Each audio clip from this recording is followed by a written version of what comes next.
9 নম্বর কিয়ামতের লক্ষণ হচ্ছে আকস্মিক মৃত্যু। জি, হঠাৎ করে মত চলে আসে। সুবহানাল্লাহ, সুস্থ কথা বলছে, বলতে বলতে আছাড় খেয়ে পড়ে গেল। বক্তব্য করছে, আছাড় খেয়ে পড়ে গেল। বক্তব্য শুনছে, আছাড় খেয়ে পড়ে গেল। আমার বক্তব্য হয়েছে আজকে থেকে 10-12 বছর আগে পুরনো সেন্টারে। জুমার দিনে বক্তব্য শুরু করেছি, 15-20 মিনিট হয়েছে। বসে আছে প্রায় বেশ কিছু লোক, আলহামদুলিল্লাহ। তখন আজকাল তো আলহামদুলিল্লাহ জুমার পরে 300-এর বেশি লোক হয় তফসিরে, তখন 200-250 তো হইতোই। তো যাই হোক, ওর মধ্যে প্রথম দিকে আছে 15-20 মিনিট হয়েছে, একটা লোক ধপ করে পড়ে গেল, আওয়াজ করলো। পড়তে দেখলাম, তো আমি বললাম হয়তো একটু কোনো অসুবিধা আছে, যে ঘুমটুম অনিদ্রা আছে, হয়তো নিয়ে যান, একটু করেন।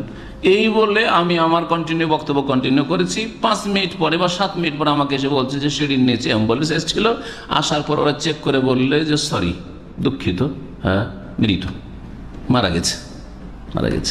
আকস্মিক মত। শুয়ে আছে সুস্থ, ডিউটি করে এসে শুয়ে আছে, আর নেই, খবর নেই, শেষ। জি, আর প্রবাসীদের এটা সবচেয়ে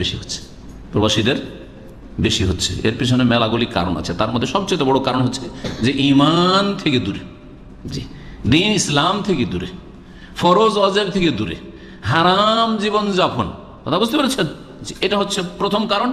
দ্বিতীয় কারণ হচ্ছে পারিবারিক সমস্যা। স্বামী স্ত্রীতে ঝগড়া করে, হ্যাঁ, টেনশন নিয়ে শুয়েছে, ওই টেনশন ঘুম আসে না, গেল হতে হার্ট অ্যাটাক। অথবা বাপ মায়ের সাথে, ওইদিকে বাপ মা চুষতে চাইছে, যে ছেলেকে পাঠিয়েছে যত চুষতে পারি, হ্যাঁ যত চুষতে পারি চুষে নে।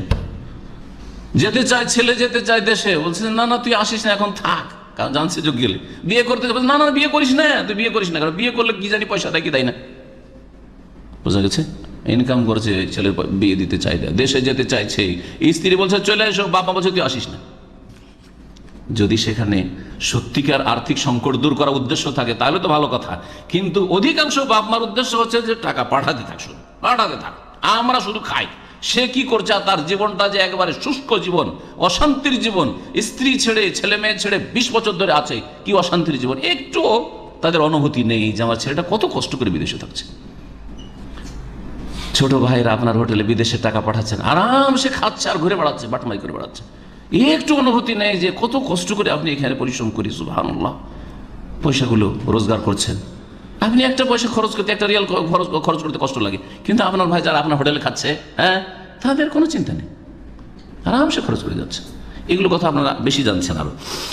তো বলছিলাম যে আকস্মিক মত, হার্ট অ্যাটাকের মত, ব্রেন স্ট্রোকের মত, এই মতগুলি যে শুরু হয়েছে হঠাৎ করে, মৃত্যু আসা, তওবার সুযোগ পাই না, সংশোধনের সুযোগ পাই না, এগুলোর বিভিন্ন কারণ রয়েছে। দ্বীনি কারণ রয়েছে, দুনিয়াবী কারণ রয়েছে, হ্যাঁ, ধর্মীয় কারণ রয়েছে, আর পার্থিব কারণও কিছু রয়েছে, পারিবারিক কারণ রয়েছে। এই যে এত ঘন ঘন যোগাযোগ, এটা একটা কারণ। আজকে থেকে আমরা 25 বছর আগে সৌদি আরবে থেকেছি, একটা চিঠি পাঠাইতাম, 10 দিন থেকে 15 দিনে পৌঁছিত। তারপর ওখান থেকে একটা চিঠি পাঠালে আবার আমার কাছে 15 দিন পরে পুরনো খবর আসলো, হ্যাঁ, এইভাবে। তারপরে ছোটখাটো অসুখ বিসুখ হচ্ছে, ওগুলো খবর পাই না, দেয় না, যে কষ্ট পাবে ওইসব খবর জানতে পারি না, টেনশন মুক্ত আছি না, নেই, চিঠির মাধ্যমে খোঁজ খবর জানিলাম, টেনশন মুক্ত। কিন্তু দিনে কয়বার করে স্ত্রীকে টেলিফোন করছেন, যাদের পরিবার দেশে আছে, কয়বার করে মা বাবাকে টেলিফোন করছেন, হ্যাঁ, এই যে বারবার করে টেলিফোন করছেন, ছেলে মেয়েকে টেলিফোন করছেন, ওতে টেনশন হয়ে থাকছে। একটু সামান্য একটু সর্দি কাশি, ওইটা নিয়ে টেনশন, আর ঘুমেরও না, বিভিন্ন টেনশন। আর তারপরে বেশি কথা বললে ঝগড়া বিবাদ হইতে পারে। ছোটখাটো বিষয়টা জেনে নিলেন না, কেন গেলে তুমি, কেন গেলে, এই তালাক, আর না হইলে রাগ করে শুইলেন আর হার্ট অ্যাটাক। জি হ্যাঁ, কিন্তু চিঠি পত্রে যোগাযোগ কি হচ্ছে না হচ্ছে, কোথায় গেল না, মানে হারাম কাজে নাই। যদি ও বাবার বাড়ি গেল, আপনার স্ত্রী এমন কোন বড় অপরাধ করে দিল, কিন্তু রাত দিন খবর নিতে আছেন, আমার মায়ের খেদমত করছিস কিনা। খেদমত মানে এমন খেদমত, আমার মা যদি বলে যে এখানে গোটা বছর থাকতে হবে, তোর মাকেও দেখতে যাবি, তোর বাপকেও দেখতে যাবি না। এগুলো ইসলাম, এইগুলো দিয়ে অশান্তি তৈরি হচ্ছে। এইরকমই রাসূলুল্লাহ সাল্লাল্লাহু আলাইহি ওয়াসাল্লাম আকস্মিক মতের কথা হাদিসে তাবরানীতে রয়েছে, আকস্মিক মতের কথা তাবরানীতে রয়েছে। 10 নম্বর কিয়ামতের লক্ষণ হচ্ছে মসজিদকে রাস্তা বানাবে, মসজিদের এপার থেকে ওপার যাবে, বা মসজিদের পাশ দিয়ে রাত দিন ঘোরাফেরা করছে, মসজিদের পাশে বসে থাকবে, কিন্তু নামাজ পড়তে মসজিদে ঢুকবে না। এটা হচ্ছে কিয়ামতের লক্ষণ। মসজিদ দিয়ে শুধু যাতায়াত করা জায়েজ যদি নামাজি লোক হয়, কিন্তু মসজিদ দিয়ে যাতায়াত করছে প্রয়োজনে, মসজিদে নামাজ পড়ছে না। মসজিদের পাশে বসে আছে কিন্তু নামাজ পড়ছে না। মসজিদের পাশ দিয়ে রাত দিন যাতায়াত করছে কাজকর্মের জন্য, মসজিদের বিল্ডিংয়ে থাকে, উঠে গেল, নামাজ পড়ে না। মসজিদের পাশেই থাকে বিল্ডিংয়ে, আজান একামত তেলাওয়াত সব কিছু শুনতে পাচ্ছে, নামাজ পড়ছে না। নামাজের সময় চা খায়, না হয় ঘুমায়। জি, তো এটি হচ্ছে কিয়ামতের লক্ষণ। নবী করিম সাল্লাল্লাহু আলাইহি ওয়াসাল্লাম বলেছেন, ওয়ান তুত্তাখাযাল মাসাজিদু তুরুকান, মসজিদকে রাস্তা বানিয়ে নেবে, মানে দুনিয়ার গরজে তো মসজিদকে ব্যবহার করবে, কিন্তু মসজিদ ইবাদতের জন্য মসজিদের ইবাদতে যাবে না, জামাতে যাবে, নামাজ পড়বে না। আর কি, ওয়ান তাজহারা মাউতুল ফাজাআতে, আকস্মিক মওত দেখা যাবে, অধিকাংশ লোক হঠাৎ করে মারা যাবে। আল্লামা আলবানী এই হাদিসটিকে সহিহ বলেছেন। 11 নম্বর লক্ষণ হচ্ছে যে ফিতনা, বিশৃঙ্খলা, অশান্তি ব্যাপক আকার ধারণ করবে। আজকাল যে ফিতনা, সুবহানাল্লাহ, কত রকমের ফিতনা। একটা ছেলেকে, যখন আপনার ছেলে সাবালক হইতে যাচ্ছে, যাদের ছেলে সাবালক হয়েছে ওরা একটু বুঝবেন, যদি আপনার ছেলেকে ওইরকমের মানুষ করতে চান। আর না হলে যদি ওর লাগামেন ছেড়ে দেন যে যাক তোকে খেতে দিচ্ছি, হ্যাঁ, আর তোকে তোর খরচ খরচা দিচ্ছি, তোকে স্কুলে ভর্তি করেছি, তুই যেভাবে চলবে সেভাবে চল, তাহলে অসুবিধা নেই। তাহলে তো ছেলেও খুশি যে আমার হাতে দামি একটা মোবাইল দিয়ে দিচ্ছে, আমাকে একটা ল্যাপটপ লাগবে তাও দিয়ে দিচ্ছে, যা চেয়েছি চাইছি তাই দিচ্ছে, আর ডেলি আমাকে 10 রিয়াল 20 রিয়াল খরচও দিচ্ছে।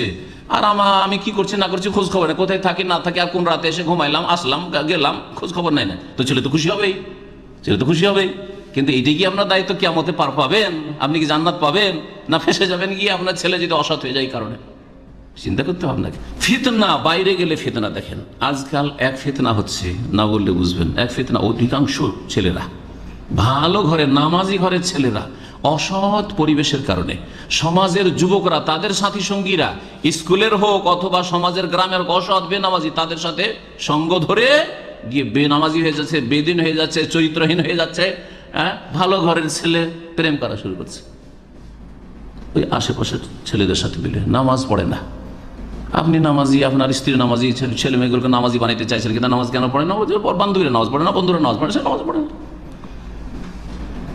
বন্ধুকে জিজ্ঞাসা করে, যদি ফজর পড়ি, হয় ফজরে উঠা যায় নাকি, বাকিগুলো পড়ি, তো আমার বাপ কেন এত চাপ সৃষ্টি করে, না যাবো না। তখন আপনি উঠালে উঠতে চায় না, আর রক্ত গরম হয়েছে এখন, হ্যাঁ, শরীরে ক্ষমতা আছে, বাপ বললে উঠতে চায় না, মা বললে তো কোনো পরোয়াই নেই, কোনো ভয় নেই।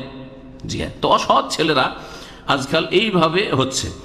ফিতনা, এটা একটা বড় ফিতনা। অধিকাংশ ছেলে মেয়েরা চরিত্রহীন হয়ে যাচ্ছে, অথবা ঈমান হারিয়ে ফেলছে, হারামে লিপ্ত হচ্ছে, গায়র ইসলাম, অনইসলামিক জীবনযাপন করছে, আল্লাহর ফরজ আদায় করা নেই, হারাম নাজায়েজ থেকে বাঁচে না, বাস যেমন অমুসলিমদের ছেলেরা জীবনযাপন করে, মুসলিমের ছেলে ওইরকম জীবনযাপন করছে। একটা ফিতনা। দ্বিতীয় আর একটা ফিতনা, ছেলেকে ধার্মিক রেখেছেন, হয়তো মোটামুটি ধর্মের মধ্যে রেখেছেন, তখন আর এক ফিতনার আশঙ্কা ওইদিকে আছে। বিধর্মিতা থেকে তো বাঁচাইলাম, কিন্তু আবার আমার ছেলের সাথী সঙ্গীগুলি কেমন, ওটা আপনাকে খোঁজ রাখতে হবে। আর এক ফিতনা মার্কেটে আছে। কি ফিতনা?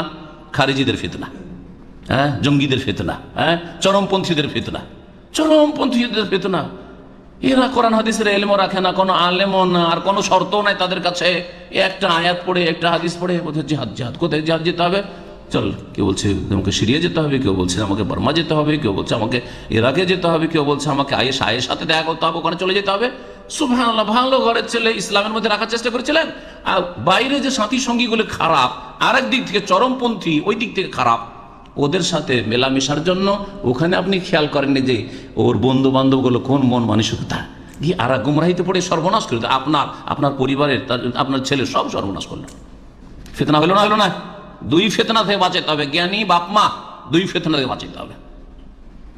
একদল কি করেছে যে চরমপন্থী জঙ্গি খারেজিদের ফিতনা থেকে বাঁচাবো, যাতে করে আমার ছেলে জঙ্গি টঙ্গি না হয়ে যায়, ইসলামিক বই পড়বি না, বাড়িতে ইসলামিক বই রাখা যাবে না, ইসলামিক আলোচনা শুনবি না, দিয়ে কি করে দিল, বেনামাজি, বেদিন আর নাস্তিক বানিয়ে দিল ছেলেদেরকে, আরো বড় গর্তে, জাহান্নামের গর্তে ফেলে দিল।